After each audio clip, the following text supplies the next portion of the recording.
এই সবই তো তোমার জন্য। আমাকে এই নতুন জীবন তো তুমি উপহার দিয়েছো। ভালো মা, বোনের বিয়েতে যে প্রবলেমটা হয়েছিল সেটা ক্রিয়েট করা হয়েছিল, আর সমস্ত ভুল বোঝাবুঝির জন্য একজনই দায়ী। আর আমি প্রিটি শিওর সে যেখানেই থাকবে সেখানে কিছু না কিছু একটা প্রবলেম তো হবেই। এই বিথিকা, একবার এদিকটা এসো না। আমার মনে হয় ডেকোরেশনের জায়গাটা একটু বেটার। একবার দেখো না।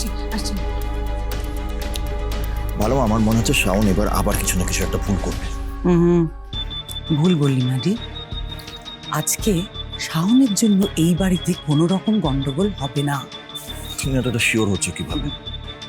তুমি এখানে থাকলে তো খুবই ভালো হতো। আসলে আমি এত ব্যস্ত ছিলাম, তোমাকে আর ফোন করতে পারিনি। যাকে তোমরা সবাই আসছো তো, very good, thank you so much. দিদি, আয়। বলছি পুজোর আয়োজন তুই নিজে দেখে নিয়েছিস, সব ঠিক আছে? শোন বীরু, তুই রাইমার বিয়েতে নিজে সমস্ত আয়োজন করেছিলিস, কোনো ত্রুটি তুই রাখিসনি। আজকে রাইমা বিয়ের পর প্রথম বাড়িতে আসছে, তুই যে আয়োজনে কোনো ত্রুটি রাখবি না সেটা আমি খুব ভালো করে জানি, বুঝেছিস? সবকিছু ঠিক ঠিক করাটা তো আমার কর্তব্য দিদি। রাইমা এই বাড়ির মেয়ে, আমি কোলে পিঠে করে ওকে মানুষ করেছি। ও যা বায়না করেছে তা দেওয়ার চেষ্টা করেছি। এই বাড়ির বাতাসে ওর নিঃশ্বাস প্রশ্বাস ছড়িয়ে রয়েছে। আজ বিয়ে হয়ে গেছে বলে কি ও পর হয়ে গেছে নাকি? হ্যাঁ, বীরু, বলছি শাওন আজ নিশ্চয়ই পুজোয় বসবে বল?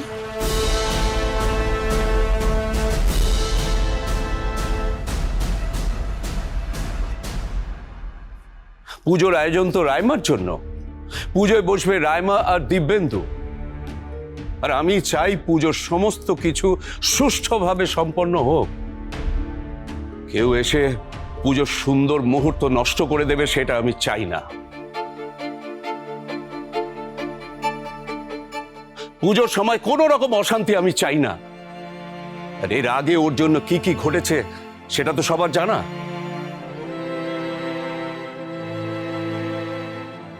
বীরু, আমার কিন্তু সত্যি মনে হয় আজকাল তুই শাওনের উপর বড্ড বেশি রাগারাগি করছিস। দেখ, শত হলেও ও তো তোর মেয়ে, বল? ও একটু একটু ভুল ত্রুটি করলে আমাদের তো একটু ক্ষমা করে দিতে হবে, বল? ও তো এই বাড়িতে থাকে, এই বাড়িটা আলো করে তো ও থাকে না।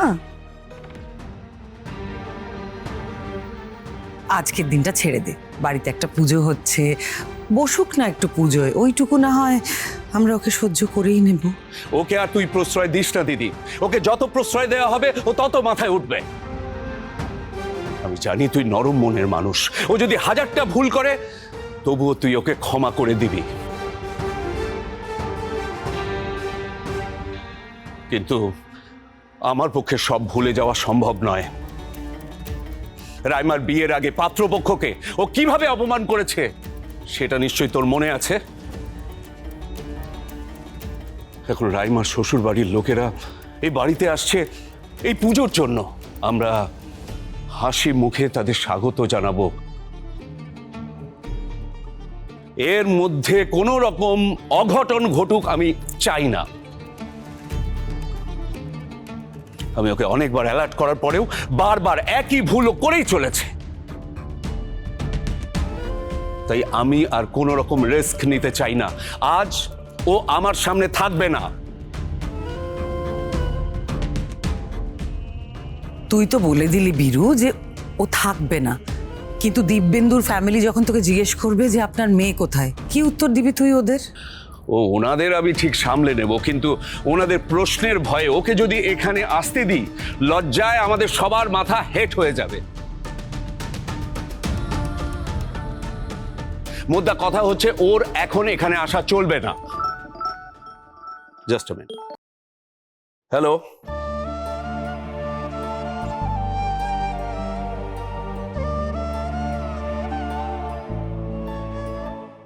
খুব পুজোয় আসতে চেয়েছিলে তাই না শাওন? এখন তোমার বাবাই সেই রাস্তাটা বন্ধ করে দিল। যাও যাও, নিজের ঘরে ফিরে যাও।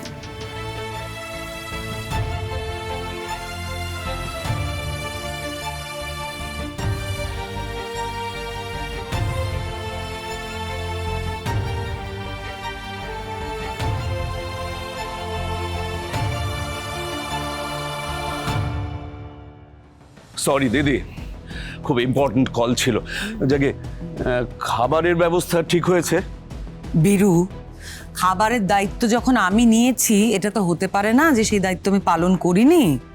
আমি নিজে হাতে সব রান্না করেছি জানিস, তারপর সুন্দর করে সব সাজিয়েও দিয়েছি। বাহ, কি বললো শুনলে তোমার বৌদি? খাটনি করে আমি রান্না করলাম, কি সুন্দর। দাদার সামনে দেখো সব ক্রেডিট নিয়ে নিল। মেয়া নতুন কথা কি? বৌদির এটা বড় বড় অভ্যেস, একবার লাস্ট মোমেন্টে এসে ক্ষীরটা খাবে, নিবেড়ি চল। তুমি কিন্তু আবার এই সামনে কিছু বলতে যাও না। আমি শুধু ভাবছি যে একটা মানুষ কি সুন্দর দিনের পর দিন হাসতে হাসতে মিথ্যে কথা বলতে পারে। দিদি, দিব্যেন্দু রাইমা কত দূর একবার দেখবি? হ্যাঁ হ্যাঁ, আমরা এসে গেছি মামা। ও ওয়েলকাম ওয়েলকাম ওয়েলকাম, আসুন আসুন সবাই। মা,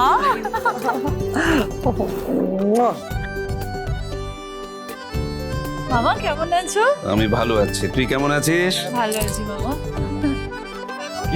খুব ভালো। আরে থাক থাক থাক, যতটা খারাপ ছিলাম, এই যে তুই এলি, তোকে দেখে আরো মনটা ভালো হয়ে গেল।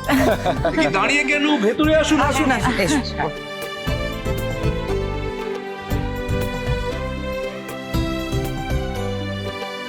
আরে শুভ, কেমন আছো? ভালো আছি ম্যাডাম, আপনি কেমন আছেন?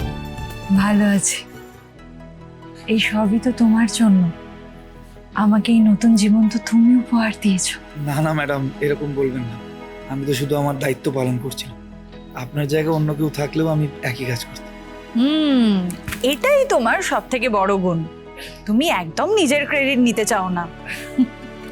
আচ্ছা, আমাকে দিদি বলে ডাকতে তোমার কোনো অসুবিধা নেই তো? এটা আবার বলার কি আছে ম্যাডাম, আপনি তো সবসময় আমার দিদির মতো। ডাবল থ্যাংক ইউ তোমাকে। একটা থ্যাংক ইউ হলো আমার জীবন বাঁচানোর জন্য, আর আরেকটা থ্যাংক ইউ আমাকে দিদি বলে ডাকার জন্য।